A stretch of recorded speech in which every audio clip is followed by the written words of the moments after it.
श्रीमद् भगवद गीता के अष्टम अध्याय का हम लोग मनन कर रहे हैं, जिसके अंतर्गत हमने 11वें श्लोक तक की व्याख्या देखी थी, जिसमें हमने देखा था कि भगवान ने पहले तो सगुण साकार, फिर सगुण निराकार और फिर 11वें श्लोक में निर्गुण निराकार की प्राप्ति का उपाय। ये कितनी अच्छी बात है कि भगवान ने एक के बाद एक ये सब बताया है। और हम देखेंगे कि 12वें-13वें श्लोक में इस बात को पूरा करने के बाद 14वें श्लोक में भगवान ने फिर सगुण साकार की बात की। ये जो लोग आपस में विरोध रखते हैं भक्ति मार्ग और ज्ञान मार्ग, थोड़ा सा विचार करें कि वही भगवान श्री कृष्ण जो है हमको सगुण साकार की उपासना भी बता रहे हैं, निर्गुण निराकार की उपासना भी बता रहे हैं और सगुण निराकार की उपासना। तो मतलब ये कि परमात्मा एक ही है। वो आप चाहे उसे गुणों के सहित मानो, वो चाहे उसको निराकार रूप में मानो, चाहे साकार रूप। अब जिसका जैसी रुचि, जैसा जिसका संस्कार, जैसी जिसकी पात्रता, उसके अनुसार वो उस प्रकार की साधना करता है। अब यहाँ हमने देखा कि भगवान कहते हैं यदक्षरम वेद विदो वदंती विशंति यद्यतयो वीतरागा। उस निर्गुण निराकार का नाम भगवान ने यहाँ पे क्या दिया? अक्षर, अर्थात जिसका कभी क्षय नहीं होता है। इसी बात को भगवान ने इस अध्याय के अंदर पहले कहा था, अक्षरम ब्रह्म परमम। तो ब्रह्म कैसा है? तो बोले परम अक्षर है, अर्थात जिसका कभी क्षय नहीं होता। ऐसा जो परम अर्थात सबसे श्रेष्ठ तत्व है, उसी को यहाँ पे भगवान ने अक्षर शब्द से केवल संबोधित किया। और ये बात कही यहाँ पे विशंति विदतयो वीतरागा, कि जिनके अंतःकरण में राग का अभाव हो गया वे ही केवल परमात्मा की अनुभूति कर सकते। तो इसकी बात को समझ लेना चाहिए कि जब तक हमारा मन संसार में लगा हुआ है, अर्थात संसार में हमको अभी आकर्षण है, तो हमको परमात्मा की प्राप्ति नहीं हो सकती है। संसार में रहना है, सबके साथ व्यवहार करना है, सबसे प्रेमपूर्ण व्यवहार होना चाहिए हमारा, लेकिन हमारी आसक्ति किसी में नहीं होनी चाहिए। आसक्ति के लिए हमारे वृंदावन वाले स्वामी अखंडानंद जी महाराज कहते हैं कि जब आपको लगे कि इसके बिना मेरा नहीं चलता, तो समझना इसमें आसक्ति। जिस घर के बिना नहीं चलता तो घर में आ सकती है, जिस व्यक्ति के बिना नहीं चलता तो वह व्यक्ति में आ सकती है। और आपको लगे भाई इतना रुपया तो होना चाहिए, इसके बिना नहीं चलता, तो रुपये में आ सकती है। तो जहां आपको लगे कि इसके बिना नहीं चलता, मतलब आपका मन उसमें फंस गया है। आप नित्य शुद्ध बुद्ध मुक्त आत्मा है, आपका सबके बिना चल सकता है। ऑन द कॉन्ट्रेरी, आपके बिना किसी का नहीं चल सकता, क्योंकि आप तो अधिष्ठान चेतन है, सबको सत्ता प्रदान करने वाले हैं। लेकिन अब क्या है, भूल गए थोड़ा सा अपने आप को, और भूल करके तादात्म्य कर लिया जीव भाव से, तो आप अपने आप को एक व्यक्ति मानने लग गए, भूल गए अपने आप को। हाँ, अभी चलो जीव भी याद होता तो बड़ी अच्छी बात थी। वो भी भूल गया, अपने को तादात्म्य कर लिया शरीर से, तब मानने लगे कि मैं स्त्री पुरुष। और जहाँ आपने अपने को शरीर माना, तो आप किसी के पति बन गए, किसी की पत्नी बन गए, किसी के भाई बन गए, किसी की बहन बन गए, किसी के बेटे बन गए, किसी के बाप बन गए। और वो ऐसे बने ना कि बस अपने स्वरूप में लौटने का नाम ही नहीं ले रहा। सारा चिंतन जो है उसी को लेके चलता है, मेरी वाइफ, मेरे हस्बैंड। आपके जीवन का केंद्र क्या चिंतन है? तो बोलो चिंतन यही चलता रहे। हाँ, गृहस्थ में देखे ज्यादा करके महिलाएं हैं, मेरे हस्बैंड मेरे ऐसा बोलते, मेरे हस्बैंड को ये पसंद है, और वो पति देव को मेरी वाइफ ऐसी है, वो चल। और जो एक उम्र तो ऐसी रहती है बच्चों माँ और बच्चों की, तो उसमें तो वो बच्चा जो है केवल माँ के बारे में ज्यादा सोचता है, और माँ जो है सारा समय बच्चे के बारे में ही सोचती है। तो मन तो फंसा हुआ है आपका, माँ परमात्मा पे कैसे लग गया हुआ? ड्यूटी है। रामकृष्ण परमहंस कहते हैं कि जैसे किसी ने एक महिला को रखा कि तुम हमारे बच्चे को संभालना, हमको बाकी काम भी रहते हैं, हमको पढ़ाना भी रहता है, तो दूसरा सरकारी काम करती, कुछ भी नौकरी करती। तो वो जो आती है, क्या आया बोलते हैं, है ना? तो वो आकर के जो है बच्चे को संभालती है। तो बच्चे को बोलती मेरा बेटा, मेरा लाला, मेरा है बोलती है, लेकिन अंदर ही अंदर क्या जानती है कि 6 बजे तक की मेरी ड्यूटी है, 6 बजे के बाद मेरा खुद का जो बेटा है वो घर पे इंतजार कर रहा है। इसको बोलती रहती है मेरा बेटा, पर जानती है कि ये मेरा नहीं है, मेरा मैं तो हूँ। ये तो जो आप उसको नोट दे रहे हो ना, उसके कारण वो संभाल रही है और बोल रही है। तो वो जानती है कि ये मेरा नहीं है, फिर भी वो मेरा बोल रही है। ऐसे आप लोग जब सत्संग में आते हो तो आपको ये बात समझ में आना चाहिए कि आप शरीर नहीं हो तो संतान भी आपकी नहीं है। वो गहरे में रहता है कि मेरा है। एक महात्मा जी से हमने पूछा ये मोह क्यों होता है? मोह सकल व्याधिन कर मूला, ये सारी बीमारी की जड़ ही है। तो उन्होंने कहा कि मोह इसलिए होता है कि हम किसी को मेरा मानते हैं, इसलिए। आप जिसको मेरा नहीं मानो वो उसमें आसक्ति नहीं होती। अभी आप रास्ते से चल कर के आए, आपको कोई गाड़ी खड़ी हुई दिखी हुई होगी गेट के बाहर, आपकी उसमें कोई आसक्ति नहीं है। क्यों? क्योंकि उसको आप अपने मानते ही नहीं। तो जिसको आप अपने मानते हो वो भी वास्तव में आपके नहीं है, आपने मान रखा है। परिवार को अपना अपना मान रखा है, अपनी कुछ चीजों को, पैसे को अपना मान रखा है। तो उसके बढ़ने से खुश, घटने से चिंता। तो आप मेरा मत मानो इसको, ये न आपका है न हो सकता है। न कोई लेकर के आया और न कोई लेकर के जाएगा। बात तो ये वाली सब बोलते हैं, पर इसका इसका जो अनुभव करें और उससे निर्लिप्त हो सके।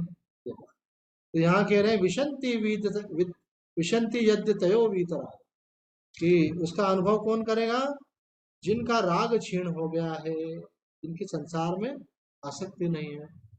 एक तो संसार में राग नहीं होना चाहिए और दूसरी संसार में भोगासक्ति नहीं होना चाहिए। एक होता है मेरा मानना और एक होता है संसार में सुख लेना। मेरा मान करके सुख लेना अथवा मेरा नहीं मान करके भी दूसरे का माल तो भी उड़ाओ, उसमें क्या होगा, है ना? सुख ले रहे हैं। तो बोले भाई सुख नहीं, ये संसार की वस्तुएं जो आपको मिली है शरीर निर्वाह के लिए, जीवन यात्रा आपकी हो। भगवान ने इतनी बढ़िया व्यवस्था कर रखी है, जन्म से लेकर मृत्यु तक आपकी व्यवस्था भगवान ने कर रखी है। ये तो आप ठीक है, आप टेंशन लेते हो तो आपकी मर्जी है, मना नहीं है, पर भगवान की तरफ से व्यवस्था सब। हमारा पूज्य स्वामी जी बोलते हैं कि भगवान ने जीव मात्र के लिए ठेका ले रखा, कॉन्ट्रैक्ट ले रखा। इस बात का तुमको पता क्या है? हमारा जीवन चलाना मेरा। स्वामी जी क्या बोलते हैं कि भगवान ने जीव मात्र का ठेका ले रखा है। इसीलिए आप देखो, किसी पक्षी को चिंता नहीं है, किसी पशु को चिंता नहीं है, किसी को चिंता नहीं है, सबकी व्यवस्थाएं चल रही है। तो चींटी को कण भर और हाथी को मण भर, देने वाला कौन है? परमात्मा। बस एक मनुष्य है जिसको लगता है कि मेरी जिम्मेदारी खुद की है, बाकी किसी को नहीं लगता। कुत्ते को आप रोटी डाल दो, 4 रोटी खाना होगी 4 खाएगा, ऐसा नहीं कि वो 4 फिर संभाल के रखेगा कल को। मनुष्य ने जो 20 साल तक का आगे का जमा कर रखा है, फिर भी काम नहीं छोड़ने की तैयारी नहीं हो। क्यों? तो भाई जितना आ जाए अच्छी बात है, पता नहीं कब क्या हो जाए, महंगाई बढ़ जाए, ये हो जाए, बीमारी लग जाए। तो क्या जो बड़े बड़े डॉक्टर हैं, बड़े बड़े करोड़पति लोग हैं, क्या वो नहीं मरते? हमारे महाराज जी कहते हैं, युगपुरुष जी महाराज, ये है कि कोई साधारण डॉक्टर से इलाज करके मरता है, और किसी के पास पैसा ज्यादा है तो बॉम्बे के डॉक्टर से इलाज करता है। वो ज्यादा पैसा है तो वो कहीं अमेरिका जाके मरेगा, ऐसे। पर मरेगा तो सही वो। कहते हैं कि एक बहुत बड़े करोड़पति नाम नहीं लेते, तो उनको टीम ऑफ डॉक्टर्स देख रही थी। उन्होंने कहा अगर आप मुझे बचा लेते हो, वो सब खड़े थे उनके आसपास, बोला आप मुझे अगर बचा लेते हो तो मैं अपनी आधी संपत्ति आप सबको नाम दूं। वो से डर रहे थे, क्रिटिकल केस था। तो उन सबने बोला कि सर वो हम तो वैसे भी प्रयास करेंगे आप, तो रही बात बचाने की तो आप भगवान से प्रार्थना कीजिए, हम लोग केवल कोशिश कर सकते हैं। जीवन देने वाले हम नहीं है, जीवन देने वाला पर। लेकिन मनुष्य है, मरना नहीं चाहता। अरे भाई तुम शरीर हो ही नहीं, मर सकते नहीं, है ना? मुझे तो स्वामी जी की वो बात बहुत बढ़िया लगी कि जिस दिन भी मरोगे मुझे याद करोगे। क्या याद करोगे? यार ये क्या हुआ, मैं तो मरा ही नहीं। शरीर छूट गया पर मैं तो हूँ। बोला आज तक किसी को ऐसा अनुभव नहीं हुआ कि मैं मर गया। जिनको आप बोलते हैं मर गए, आप उनसे कांटेक्ट करो तो वो बोले कहाँ मरे। अगर मर गए होते तो कांटेक्ट कैसे होता? आत्माओं को बुला के आह्वान करके लोग बात करते हैं। और अगर वो मर ही गए होते तो उनके लिए फिर 10 दिन तक ये कार्यक्रम क्यों करते थे, है ना? वो सब इसीलिए करते हो कि वो है ऐसा। तो कहते हैं आप फालतू ही डरते हो। तो यहाँ पे कह रहे हैं कि संसार, वो डरने का कारण भी है कि हम आसक्त हैं, जिनमें आसक्त है उनका संपर्क हमारा टूट गया। शरीर में आसक्त है, संपर्क टूट गया। परिवार में आसक्त है, संपर्क टूट गया। है ना? अब आप उनको महसूस नहीं कर सकते। आप निराकार हो गए, वो साकार है, कांटेक्ट खत्म हो गया आपका, आत्मा रूप से हो आप। तो आप संसार की वस्तुओं का आप उपभोग नहीं कर सकते, पर उसमें आसक्ति है। धन आपने बहुत इकट्ठा किया, लेकिन आप उस धन का उपभोग नहीं कर सकते। तो वो क्या होता है, फिर आदमी को उनको छोड़ने का भय पैदा हो। मृत्यु का भय इटसेल्फ क्या है, थोड़ा इसको बारीकी में जाकर देखना चाहिए, मृत्यु का भय क्या। क्योंकि क्या चैप्टर मृत्यु का ही चल रहा है। ये किसी की डेथ हो गई तो मुझे बोलने लगे कि स्वामी जी एक मेरा निवेदन है, हमारे यहाँ उठावना है, उसमें आपको आपका आशीर्वचन चाहते हैं। मैंने कहा लेकिन उसमें आप जो है मृत्यु और आत्मा दो चीज पे बोल रहे हैं। उनको लगा कहीं दूसरी तीसरी बातें नहीं करने लग जाए। मैंने कहा कि हमको तो उस पर इतनी बोलने की आदत है, किसी का जन्मदिन हो तो भी हम मृत्यु पे बोल देते हैं। तो मृत्यु के समय तो मृत्यु पे बोलने के लिए हमारा तो फेवरेट टाइप की टॉपिक ही है ये तो गीता तो इससे भरी पड़ी है। कितना ज्ञान दिया भगवान ने मृत्यु को लेकर, कैसे मरना ये भगवान सिखा रहे हैं। सर्व द्वाराणि संयम्य, ये देखो भगवान विधि बता रहे हैं, हाउ टू डाई। हमने बोला था ना, मैं मृत्यु सिखाता हूँ, एक महात्मा ने पुस्तक लिखी, तो किसी ने पुस्तक खरीदी, वो भाई मृत्यु का सिखाओ, मेरा तो आदमी ऐसे ही जाता है, आदमी मरने के लिए क्या करना पड़ता। तो बोला नहीं, ढंग से मरना सीखो पहले। और ढंग से क्या होता है, तो पेड़ वेड़ सीधे करके ऐसे मरना होता है क्या। बोले ढंग से मरने का मतलब आपकी मेंटल स्टेट क्या है उस समय। तो यहाँ बता रहे हैं सर्वद्वाराणि संयम्य, ये अंत समय में इस तरह से अगर आपका शरीर छूटा तो भगवान बोलते हैं कि स याति परमाम गतिम, वो परम गति को प्राप्त। तो पहले से आपको अपने आप को ट्रेन करना पड़ेगा, नहीं तो लास्ट मोमेंट में थोड़ी कुछ हो पाएगा। का सर्वद्वाराणि संयम्य मनोहृदि निरुद्य च मूर्धन्याध्यात्मनः प्राणम आस्थितो योग धारणाम ओम इति एकाक्षरम ब्रह्म व्यवहारन् मामनुस्मरन् यह प्रयाति तजन्देहम स याति परमाम गतिम। इस 12वें और 13वें श्लोक में भगवान ने निराकार तत्व की प्राप्ति की फल सहित विधि बताई है। उसकी प्राप्ति कैसे होती है और उसका फल क्या होता है ये भी बताया, और विधि बता दी भगवान। भगवान इसमें पहले पहले बोल रहे हैं इंद्रियों के संपूर्ण द्वारों को रोक कर सर्व द्वाराणि संयम्य, नो द्वारे का पिंजरा। इसमें द्वार है, कौन से, एक आंख द्वार है, कान द्वार है, नासिका द्वार है, मुंह द्वार है। तो आदमी मरता है तो उसका प्राण निकलता है तो कहाँ से निकला, किसी की आंखें खुली रह जाती है, आंख से प्राण निकल गया। किसी के नासिका से निकल जाता है, किसी का मुंह खुला रहता है मृत्यु के समय, मुंह से निकल गया प्राण। तो कहाँ से निकल रहा है। और ये भी माना जाता है किसी किसी के मृत्यु के समय मल मूत्र का त्याग हो जाता है। इसका मतलब है कि वो जीवात्मा जो है नीचे के अधो द्वारों से निकले। ये एक संकेत है कि जीव की सही गति नहीं हो पाई, अधोगति हो। और योगी का, अरे योगी तो दसम द्वार से ऊपर से निकल जाता है। तो वही बात भगवान ने यहाँ बात बताई है कि संपूर्ण इंद्रियों के द्वारों को रोक कर, अर्थात कौन कौन से द्वार है, पहले रोकने की प्रैक्टिस तो पहले ही करना पड़ेगी। जहाँ जरूरत नहीं है वहां बोलते रहते हैं, तो इसका मतलब क्या है, आपका अपनी वाणी पे, अपने मुंह पे कंट्रोल नहीं है। तो बोले शब्द, स्पर्श, रूप, रस और गंध, इन 5 विषयों को श्रोत्र, त्वचा, नेत्र, रसना और नासिका, इन 5 ज्ञानेंद्रियों द्वारा जो है आपको संयम कर, इन 5 ज्ञानेंद्रियों का संयम कर। ये हमारे 5 सेंस ऑर्गन्स हैं। आंखों से देखते हैं, कान से सुनते हैं, नासिका से सुनते हैं, तो जीवा से स्वाद लेते हैं और त्वचा से स्पर्श करते हैं। तो इन सब इंद्रियों पे आपका संयम होना चाहिए। जब देखना हो तब देखें, जब नहीं देखना हो तो नहीं देखें। जब सुनना हो तो सुने, नहीं सुनना हो तो नहीं सुने। और जो सुनना हो तो सुने, नहीं सुनना हो तो नहीं सुने। तो जो स्वाद लेना हो तो ले, नहीं तो नहीं ले। मतलब आपका अपनी इंद्रियों पर संयम है। अब इनके साथ जुड़ करके हमको ऐसा अनुभव होता है, जैसे मानो कोमल स्पर्श किया तो हमको बोला अरे मुझे बड़ा कोमल स्पर्श का अनुभव हो रहा है, आनंद आ रहा है। आपको नहीं आ रहा है। कोमल स्पर्श का अनुभव किसको हो रहा है, त्वकेंद्री को हो रहा है। त्वकेंद्री के साथ तादात्म्य किया हुआ मन, मन को हो रहा है। और आप क्या कर रहे हो, आप साक्षी हो। वो अनुभव आपको नहीं हो रहा, आप उस अनुभव के साक्षी हो। अगर आप कोई दृश्य देख रहे हो, आप सुंदर दृश्य देख रहे हो, आपकी वासना के अनुकूल दृश्य देख रहे हो, आप टीवी में कुछ देख रहे हो, 3 डायमेंशनल देख रहे हो, बड़ा आनंद आ रहा हो, अब आप उसमें रस ले रहे हो, तो वो दृश्य जो देख रहे हो आप, इसका मतलब क्या, आपको अपनी आंखों पे कंट्रोल नहीं है, जो नहीं देखना वो देख रहे हो आप, और उसमें फिर रस ले रहे हो। रस लेने से क्या होता है, रस लेने से ऐसा होता है, एक व्यक्ति रास्ते में मिल गया, उसका नाम था रमेश, आप जानते हो। तो मैंने कहा रमेश आजकल सत्संग में नहीं आ रहे हो, पुरानी बात बता। तो वो बोले स्वामी जी कोई कारण तो मैं बताऊंगा बाद में। मैंने कहा बाद में जो बताओगे अभी बता दो।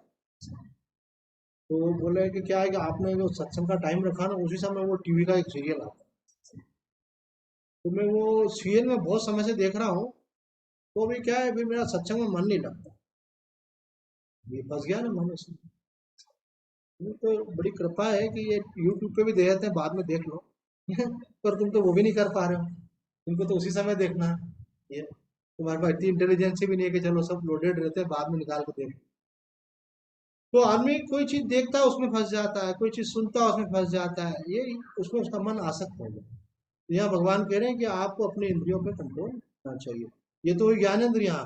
इसी प्रकार से 5 कर्मेंद्रियां भी हैं। कौन कौन सी, तो बोले बोलना, ग्रहण करना, गमन करना, मूत्र त्याग करना, मल त्याग करना। इन 5 क्रियाओं किसके द्वारा होती है, वाणी, हाथ, चरण, उपस्थ और गुदा। इन 5 कर्मेंद्रियों को सर्वथा उनके विषयों से हटा लें, रोक लें। इससे आपकी 10 इंद्रियां जो है अपने अपने गोलकों में स्थापित हो जाएंगे, मतलब अपने आप में लौट आएंगे। कई लोगों को ऐसा रहता है, भटकते रहते हैं। एक साधु बन गया, वृंदावन चला गया वृंदावन चला गया, तो कुटिया में बैठ के खूब भजन करता, तो ख्याति हुई, हमारे परिचित है वो अच्छे। तो बोलो वो महाराज जी तो 12-12 घंटे निकलते नहीं कुटिया में, बस भिक्षा लेके गए तो गए, कुटिया कोई दरवाजा बजा तो दरवाजा ही नहीं खोलते, वो लोग बस सुबह आना 1 घंटा पे मिलते, उसके अलावा नहीं मिलते। वो महाराज जी की बड़ी तपस्या चल रही है, सब लोग दूसरे महात्मा भी जानने लगे, आसपास वाले जानने लगे। फिर जो तपस्या करता है उसकी आंखों में तेज भी आता है, वाणी में भी प्रभाव आता है, मालूम पड़ जाता है। कोई ऐसा थोड़ी बोलना पड़ता मैं तपस्या करता हूँ। साधकों को देखने वाले समझ जाते हैं कि अरे इसकी तपस्या, कपाल चमकता है, उसकी आंखों में चमक होती है, वाणी में प्रभाव होता है, अलग ही दिखता है। तो बोलना नहीं पड़ता तपस्या करता हूँ, जो तपस्या करता है उसको महात्मा खुद ही पहचान जाते हैं। और जो निस्तेज होता है, ढीला ढाला होता है, इन्हें कई लोग तो विलीन आत्मा जी संत थे, वो कभी कभी उनकी कुछ बातें याद आ जाती थी कि आज मैं मिले थे उनसे, अरे थप्पड़ दूंगा ढंग से बैठ। मैं कहता ये महात्मा है कि क्या है, तो बोले थप्पड़ दूंगा। तो वो ये जो मुंह खोल कर यूं करके बैठते हैं ना, इसका मतलब इनका ब्रह्मचर्य का संयम बिल्कुल रहता है, ढीले ढाले रहते हैं, वो देख के समझ जाते हैं असंयम हुए। और वो तो ये उनके थोड़ा अलग हिसाब किताब था। देखो महात्मा भी बहुत वैरायटी के होते हैं। हम आपको कभी कभी क्या है, आप लोग तो हम मानो एक आध दो से मिलते हो, हम बहुत सारों से मिले तो हम आपको सबका टेस्ट करवाते रहते हैं, ऐसे कि ऐसे ऐसे भी होता है। तो वो महाराज जी जो थे ना, वो उनकी शैली अलग ही थी। वो बोला जो बीमार है ना उसको 10 जूते मारना चाहिए। आप कहते हो, क्या कर, बोला बीमार इसलिए है, संयम नहीं है उसको अपने, संयम से रहे तो बीमार काहे को पड़ेगा। बोले ये वश में नहीं है उसके। इसका भी एक दृष्टांत दिया कि एक महात्मा नर्मदा में से 2 बाल्टी पानी भर के 60 साल से ज्यादा उम्र की, वो नीचे से ऊपर आश्रम, जनरल आश्रम ऊपर बने हुए हैं, और नीचे फिर रास्ता है, तो फिर नीचे नर्मदा जी से दूर बनाया जाता है आश्रम। तो 60 साल से ज्यादा उम्र, 2 बाल्टी पूरी भर के ऊपर। तो हमने बोला देखा उनको, महाराज जी 2-2 बाल्टी पूरी भर के ला रहे हैं, और ऐसा भी नहीं कि पानी छलक रहा हो और हाथ हिल रहा हो, बिल्कुल ऐसा। तो हमने कहा महाराज जी आपके स्वास्थ्य का राज क्या है। तो बोला कुछ खास बात नहीं, जो ऊपर आ गया उन्हें बाल्टी रख दी। और फिर भी महाराज जी कुछ तो बताइए क्या आपके स्वास्थ्य का राज क्या है। अरे बोला ना भाई कोई खास बात नहीं। अरे जो खास नहीं है वही बता दो, ऐसे ऐसे करके बोलो, जो खास नहीं है वही बता दो। बोले सुनना है तेरे को, बोले देख, फिर जुबान निकाली, बोले ये रंडी मेरे वश में है। आपको याद है ये बोलते थे महाराज, ये वश में है। बोले ये जीवा मेरे वश में है। एक व्यक्ति बीमार हुआ, होम्योपैथिक डॉक्टर के पास गया, बोले मेरे को खुजली होती शरीर में। तो उन्होंने बोला कि कोई इलाज नहीं तुम्हारा, एक ही इलाज है, ये बाजार का जो नमकीन खाते हुए खाना बंद कर दो, उन्होंने अपने आप ठीक हो जाएगी। कोई दवाई नहीं दिलाई थी उन्होंने। उन्होंने फिर भी कुछ तो बोला बोला ना तेरे को, तो केवल ये कर दे, उसके बाद तेरे को खुजली हो तो मेरे पास आना। तो बहुत सारी चीजें जो है ना, ये असंयम के कारण होती है। भगवान क्या कह रहे हैं, सर्वद्वाराणि संयम्य। एक बड़ौदा के महात्मा जी थे, और पंकज भैया के गुरुदेव, तो वो बोलते थे कि शरीर को और इंद्रियों को भी ब्रह्म बना दो। मैंने बोला ब्रह्म ब्रह्म रहेगा, शरीर शरीर रहेगा, उसको कैसे ब्रह्म बना? तो उनका अभिप्राय ये था कि ब्रह्म का इतना इतना चिंतन करो कि आप आपकी इंद्रियां जो है ब्रह्म चिंतन में लीन रहो, उनको विषयों का चिंतन नहीं हो, उनको विषयों का आकर्षण नहीं हो, उनका खिंचाव नहीं हो। तपस्या करनी पड़ती है। आप बिना देखे कितने घंटे रह सकते हो? बोले रात को रोज 6 घंटे बिना रहती हूँ। तो देखें, रात की बात नहीं कर रहा हूँ मैं, दिन में, है ना? तो कोई महात्मा ऐसी साधना करते हैं, पट्टी बांध आपके ऊपर, बोला हम आप आज 8 घंटे तक किसी को देखेंगे। अरे चलो, अगर आप चलो किसी को देखो, घर को ही देखो तो ठीक है, बोला आज कहीं जाएंगे नहीं, वो भी तपस्या है। आज किसी से बात नहीं करेंगे, तपस्या है। लोगों को बात करने का तो इतना रहता है। अभी मैं किसी के घर गया था, मैं किसी की बुराई नहीं करता हूँ, आप लोगों के लिए बोलता हूँ ऐसे। तो बोले हमारे पास में एक माता जी है, उनका बीपी भी बढ़ा रहता है, शुगर भी बढ़ा रहता है, वो प्रॉब्लम है उनको, तो स्वास्थ्य खराब होने से वो बिस्तर पे रहती है माता जी।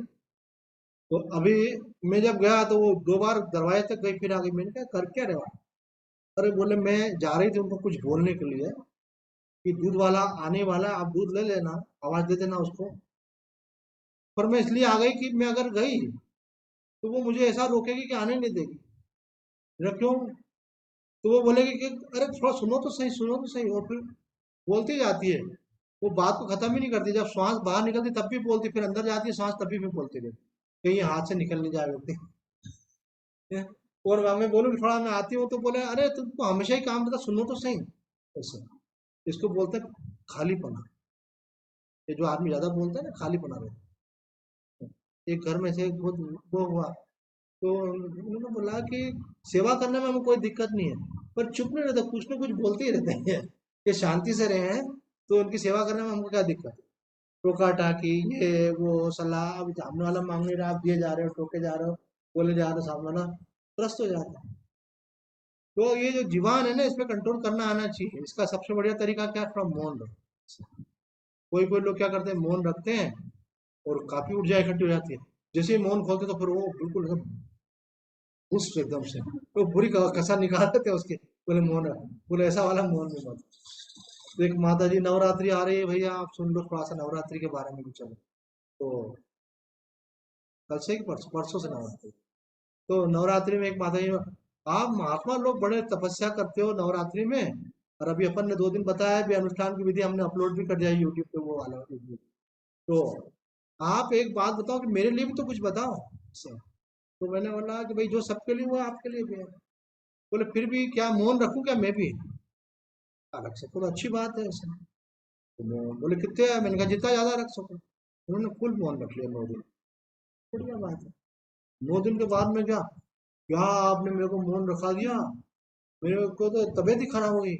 ऐसे बार बार अंदर से कुछ बोलने का, फिर मैं दबा दूं, फिर दबा दूं, तो मेरी तो तबीयत ही खराब हो गई। तो मैंने बोला आप मेरे को क्या मालूम आपको कितना वेग उठता है। अब जितना आपको कंट्रोल हो उतना करना चाहिए, एकदम से तो कर नहीं सकते। अब हम जैसे किसी को भूख ज्यादा लगती हो, अब एकदम से वो बोले मैं तो निराहार रहूंगा, तो फिर तो सारा दिन आहार का ही चिंतन करता रहेगा। भाई अपने अपनी कैपेसिटी देखना पड़ती है ऐसे। तो माँ कहती है कि जैसे गाड़ी चलाते हैं ना अपन, तो जैसी स्पीड होती है ना, उसके हिसाब से गियर लगाया जाए। अगर आपने गियर डाल दिया थर्ड और स्पीड अगर आपने बहुत कम कर दी तो गाड़ी धड़कन खड़ा करने लगे ऐसा। तो जितना आपको वैराग्य हो उतना आपको त्याग करना चाहिए, जितना आपके अंदर सामर्थ्य उस अनुसार त्याग करना है, तो नहीं तो अंदर मानसिक रूप से परेशान होता है। एक महात्मा बोलते हैं आप मौन मौन रख लेते हो, ये भी एक प्रकार का टेंशन है। बोलना है बोल नहीं रहे हो, कोई कर रहे हैं, कागज पे लिख रहे हैं ये, तो बोले जरूरी होता बोलो। मैंने बोला जरूरी होता बोले आदमी तो सबसे बढ़िया काम है, पर आदमी जो शुरू होता है तो रुकता ही नहीं। तो ये सब चीजें संयम से आती है। धीरे धीरे करके। वास्तव में रमन महर्षि जी बोलते हैं कि सरल सी बात तो ये है कि अब आवश्यकता हो बोलो, जब आवश्यकता हो मत बोलो। लेकिन यहाँ तक आने के लिए सारी चीजें हैं, आपको धीरे धीरे अपने मन को ट्रेन करना पड़ता है। तो यहाँ भगवान कह रहे हैं सर्वद्वारान संयम्य, धीरे धीरे ऐसा होना चाहिए कि आपको लगे कि यहाँ बात बोलेंगे तो बिगड़ जाएगी तो चुप रहो। इनके साथ अगर बोलेंगे तो बहस हो जाएगी, संबंध खराब हो जाएंगे, बुरा मान जाएंगे। बोले में क्या है, जो हो, हमने तो बोल दिया, बुरा माने तो माने, संबंध खराब हो तो हो।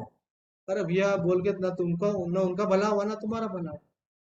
वाणी के अंदर 4 गुण होना चाहिए। देखो भगवान ने गीता में कहा, वो 4 गुण जिसके अंदर होते हैं भगवती सरस्वती उससे प्रसन्न रहे। वो कौन कौन से? अनुद्वेग करम वाक्यम, भगवान ने इसको वाणी का तब बताया। अनुद्वेग करम वाक्यम, सत्यम प्रियम हितम चयत, कि वाणी ऐसा बोलना चाहिए जिससे किसी के मन में उद्वेग उत्पन्न न हो। दूसरा कैसा बोलना चाहिए? जो आपके हृदय में हो वही वाणी से बोलना चाहिए। तीसरा कैसा बोलना चाहिए? अरे जिनको वाणी का काम करना पड़ता है ना, जैसे प्रोफेसर हैं, टीचर हैं, ये इनके लिए बहुत काम का, आपकी वाणी बहुत प्रभावशाली हो जाएगी, सम्मोहक हो जाएगी, आकर्षक हो जाएगी। आप आपकी वाणी सुनने से अंदर अलग प्रकार की फीलिंग आने लगेगी, अच्छी बहुत पॉजिटिव फीलिंग आएगी, सुनकर के अच्छा लगने लगेगा। अगर ये 4 गुण आपके अंदर आ गए, कौन कौन से? एक तो ऐसी वाणी नहीं बोलना जिससे किसी के अंदर उद्वेग उत्पन्न हो। दूसरा, बोले वाणी सदैव सत्य बोल, जो आपके हृदय में बोलो, आप जो बोल रहे हो वो करना है तो आप बोलो। ये भगवान ने बताया वाणी का तप, अपने मन से कुछ भी तप करते रहते हैं। हर चीज की एक परफेक्ट मेथड होती है, और गीता जी जो है सबका शास्त्र है। तो अगर आपको तपस्या करनी है तो कई प्रकार की तपस्या होती है, शारीरिक होती है, वाचिक होती है, मानसिक होती है। मानसिक तपस्या तो इसके अगले श्लोक में जो भगवान ने कही है, स्वामी रामसूरदास जी महाराज कहते हैं ये तपस्या कर लो तो आपको दुनिया की कोई चीज करने की जरूरत नहीं। तो अभी मानसिक तपस्या की बात तो बाद में कर लेंगे, अब चलो वाणी की चल रही है, पहले वो कर लो। तो वो दूसरा बात कही उसके अंदर सत्यम, सत्य बोलने से महानंद में ही बोलती है कि जो सत्य बोलता है उसको सत्य स्वरूप परमात्मा का साक्षात्कार होता है, क्योंकि परमात्मा सत्य स्वरूप है। साधना तो बहुत करते हैं और झूठ बोलते हैं। कोई बोले आप संसार में रहेंगे तो थोड़ा बहुत तो बोलना ही पड़ेगा, तो कोई बुरा मान जाएगा। बोले आप काम छोड़ दो ना, बोले आपको सब कुछ छोड़ना पड़े, बोले आपको वैरागी बनना पड़े, तो नहीं बोले हम सत्य बोले। याद है एक साधक को उनके घर वालों ने बोला ये जमी जमाई दुकान है भैया आपको दे रहे हैं चलाना। उन्होंने कहा कि 2 शर्तें मेरी रहेंगी। बोले दुकान हम तुमको दे रहे हैं कि तुम हमको दे रहे हो? तो बोला नहीं, अगर आप देना ही चाहते तो 2 शर्तें। बोले एक तो मैं दुकान पे जाऊंगा 11 बजे, शाम को आऊंगा 7 बजे। वहां का ट्रेंड क्या था, सुबह 9 बजे खोलना, रात को 9 बजे बंद करना। तो बोले जिंदगी काम करने के लिए नहीं मिली है, काम करो 8 घंटे और बाकी समय भगवान का भजन करो बस।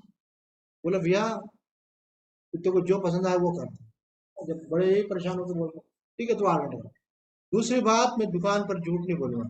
अरे सब दुनिया बार्गेनिंग करती, पूरा मार्केट बार्गेनिंग करता है, तो तुम वहां पे बोलोगे मैं तो सत्यवादी हूँ, मैं तो जो बोलता हूँ वही कर रहा हूँ, तो ग्राहक ही चले जाएगा सब। बोले नहीं, एक भाव की दुकान, फिक्स रेट। बोले झूठ हम नहीं बोलेंगे, जो हमने रिजनेबल प्रॉफिट है वो जोड़ दिया। छोटा आए बड़ा आए, स्त्री आए पुरुष आए, ऐसा नहीं कि व्यक्ति देख के तिलक काट रहे हैं। बोले जो भी आए सबके लिए एक से। तो उससे धीरे धीरे गुडविल बनती है अपने आप ही, पहले चला जाएगा, फिर वही व्यक्ति बोलेगा भाई जिसको मैंने बोला कि भाई मानो साड़ी खरीदने का, बोले भैया साड़ी कितने की? उन्होंने कहा बहन जी 700 रुपए की। और भाई 700 थोड़ी 500 की है ये तो बोले 500 की देने ना आपको मैं 650 में दे दूंगा। अरे नहीं भैया आपको देना है तो 550 में दे दो। चलो बहन जी आपको बिना कमाए 600 में दिया, आप 600 में दूंगा, चलो भाव के भाव में। अब ले, और ऐसा तो नहीं कि वो साड़ी 550 में मिल सकती थी, अपन ने 600 में दी, 100 रुपये उन्होंने कम करे। लेकिन जो फिक्स रेट वाला होता है उसमें शंका नहीं रहती है, इसमें तो क्या जितनी खींचतान करके आप उतार सको, वहां तो उतारने की बात ही नहीं। बोले बहन जी आपको लेना है तो लीजिए, नहीं लेना तो मत लीजिए, हमारा रेट फिक्स है। धीरे धीरे विश्वास बने। तो भगवान कहते हैं अनुद्वेग कर्म वाक्यम, धंधे के लिए भी झूठ बोलने की कोई जरूरत नहीं है, आप चाहो तो सत्य बोल सकते। और सत्य बोलने से संबंध खराब होते तो वो संबंध रखने योग्य भी नहीं है, वो खराब ही होने देना चाहिए। जो छूटे छूटन दे, मुझे है काम ईश्वर से, जगत रूठे तो रूठन दे। बोले दुनिया वाले तो इनका स्वार्थ सिद्ध नहीं होगा तो रूठेंगे। तो बोला रूठन सो रूठन दे, जो रूठा सो छूटा। और थोड़ा आपका विघ्न कम हुआ इस बार में साथ, पर होना चाहिए दम कम। एक तलवार ऐसी रखना चाहिए झांसी की रानी वाली। और कहीं भी कोई बोले हाँ, हम सत्य के मार्ग वाले पथिक हैं, हम कॉम्प्रोमाइज नहीं करें ऐसा। तो एक महात्मा जी सामने कहा महाराज जी। बोले हाँ बोलो शिष्य जी। तो उन्होंने कहा कि हमको महावाक्य का श्रवण करना है, क्योंकि वेदांत में कहा है कि गुरु के मुख से महावाक्य का श्रवण करो, उससे फिर आत्म तत्व का बोध होता है। बोले तुम्हारे लिए महावाक्य दूसरा है। मैंने बोला कि हम स्पेशल है क्या? बोला नहीं, जिसकी जहाँ स्थिति होती है उसके अनुसार महावाक्य। बोले तुम्हारे लिए महावाक्य ये बीइंग ए बिगनर साधक, तुम्हारे लिए महावाक्य नो कॉम्प्रोमाइज। तुमको अगर ऐसा सोच लिया कि मुझे 10 बजे सो के 4 बजे उठना है, तो मन के कहने में मत आओ। और दूसरा कोई आ भी जाए घंटा दरवाजा बजा भी दे तो बोले अभी मेरा सोने का टाइम। बोले सोए तो नहीं हो, थोड़ा 5 मिनट मिल ले। बोले नहीं, 5 मिनट भी नहीं मिलेंगे, अभी हमारा सोने का टाइम। एक मुझे कमिश्नर साहब बोले, बोले हमारे एक मित्र हमको बोले, तो मुझे बहुत हंसी आई, क्योंकि मैं तो अब आपके अनुसार टाइम से सोता हूँ, टाइम से उठता हूँ। और मेरे को मुख्यमंत्री का फोन भी आया तो नहीं उठाता हूँ, उनकी पोस्ट है तो उनको तो आ सकता है। उनका अच्छा इतना आपका पक्का? बोले बिल्कुल। तो बोले मेरा मित्र बोले मेरे दादाजी बहुत स्वार्थी हैं, क्योंकि ये वाला स्वार्थ जब तक नहीं आएगा परमात्मा नहीं मिलेगा। बोले मेरे दादाजी बहुत स्वार्थी हैं, वो रात को 9 बजे सो जाते हैं और आधी रात को 3 बजे उठ जाते हैं। मैंने कहा आधी रात को 3 नहीं होती, सुबह होती है। हाँ वो तुम कोई कोई लोग सुबह सुबह बोलते हैं उसको, हम लोग उसको रात ही बोलते हैं। और उस समय जब हम सोए रहते खटर पटर करते रहते, नहा रहे हैं धो रहे हैं। और भले जवाई साहब आ जाए, कि चाहे कोई हमारा घनिष्ठ से घनिष्ठ व्यक्ति आ जाए, वो बोले मेरा टाइम सोने का, आप मिलना है तो कल मिलना। वो लोग बात ही नहीं करते हैं, इतने स्वार्थी है। उन्होंने इतना क्या है, आपको सोने में आसक्ति है, ठीक है 9 बजे ही सोना है। मैंने कहा कि तुम बाकी लोग जो 9 बजे उठते हैं उनको 7 बजे उठा के देखो, वो बोलेगा उनकी आसक्ति 7 बजे सोने में रहती है। उनको 1 घंटा पहले उठाओ तो फिर तबीयत खराब होती है उनकी। तो हमने कहा कि इसको आसक्ति नहीं बोलते हैं। कमिश्नर साहब ने समझा, बोला हमको स्वामी जी ने समझाया है, इसको आसक्ति नहीं बोलते हैं, इसको बोलते हैं डिसिप्लिन, सेल्फ डिसिप्लिन। ऐसा संयम से समय से उठो। स्वामी जी की जो प्रमुख शिक्षा है उसमें पहली शिक्षा ये है कि नियमित दिनचर्या, एक आपका टाइम टेबल होना चाहिए, सुबह से उठने से लेकर रात्रि को सोने तक। ठीक है, प्रकृति के हिसाब से विघ्न आएंगे, कुछ बाधा आएंगी, कभी आगे पीछे होगा, लेकिन आपके पास अपना टाइम। आप 11 बजे क्या करते हो? बोले बोलिए, कुछ ऐसा फिक्स नहीं है। इसका मतलब यू आर नॉट साधक। आपका ओरेना जी बोले मैं 10 से 12 साधना कर, मैं अथवा 11 बजे, 9 से 11 साधना करती हूँ, 11 बजे भगवान का भोग बनाती हूँ और 12 बजे भगवान को भोग लगाती हूँ। अभी तो भगवान के ठिकाने नहीं है लोगों के, कब उठा रहे हैं, कब सुला रहे हैं, कब भोग लगा रहे हैं। चार भगवान ही परेशान हो गए कि क्या सेवा कर रहे हो भगवान के, कोई टाइम टेबल ही नहीं आता। तो कह रहे हैं सर्वद्वाराणि संयम्य मनोहृदि निरुद्य च। बोले केवल इंद्रियों पे नहीं, मन पे भी संयम होना चाहिए। इंद्रियों का संयम तो बाहर दिखता है, मन का संयम दिखता नहीं है, वो अपने को मालूम पड़ता है क्या गड़बड़ी कर। मूर्धन्याधात्मनम प्राणम, प्राणों को फिर मस्तक में धारण करके आसितो योग धारणा, मतलब कोई संकल्प विकल्प नहीं करना, ये योग धारणा है। और फिर वहां पे बोलते हैं कि एकाक्षर ब्रह्म का स्मरण करते हुए जो दसम द्वार से अपने प्राणों को में स्थित करके वहां से देह का त्याग करता है, स प्रयाति मद भावम, यह प्रयाति तजन देह स याति परमाम गति। विस्तार से व्याख्या करेंगे, आज समय हो गया, इसलिए इतना ही कहकर अपनी वाणी को विराम देते हैं। ओम पूर्णमद पूर्णमिदम पूर्णात् पूर्णमुदच्यते पूर्णस्य पूर्णमादाय पूर्णमेवावशिष्यते। ओम शांति शांति शांति। हरि ओम तत्सत। अभी 1-2 मिनट है, किसी को कोई मन में प्रश्न हो तो पूछ सकते हैं।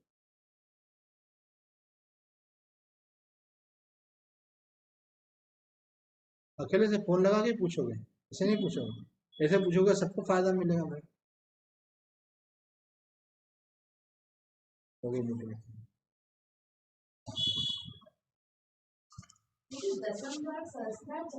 हाँ, साल में पापा की डेथ हो गई। पंडित जी कह रहे थे कि यही बात, कि आप छूटता है तो आँख खुला रहता है, वही सारी बात। तो मैंने पूछा कि योगी की छूटता है तो साहब ने बोला आँख खुला है तो समझा आँखों से गया, मुँह खुला है तो मुँह से गया, तो सहस्त्रार चक्र से गया तो कैसे पड़ा? तो कह रहे थे छेद या काइंड ऑफ लकीर आ जाती है, ये सही है ऐसे? हाँ, तो कहते हैं वो निकलता है तो वहाँ फूट जाता है वो। हाँ। प्राण निकलते हैं, प्राण बहुत शक्तिशाली चीज़ है। क्योंकि इसका रेयर केसेस में होता है ना, ये योगी कितना होता है, वो रेयर होता है, कोई अरबों में एक आध कोई योगी होता है।